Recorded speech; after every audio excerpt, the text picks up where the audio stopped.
ॐ ह्रीं श्रीं क्लीं श्रीं कुबेराय अष्टलक्ष्मी मम गृहे धनं पुरय पुरय नमः।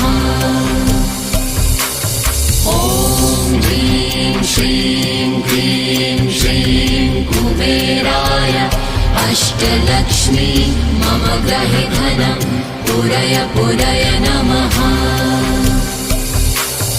ॐ ह्रीं श्रीं क्लीं श्रीं कुबेराय अष्टलक्ष्मी मम गृहे धनं पुरय पुरय नमः।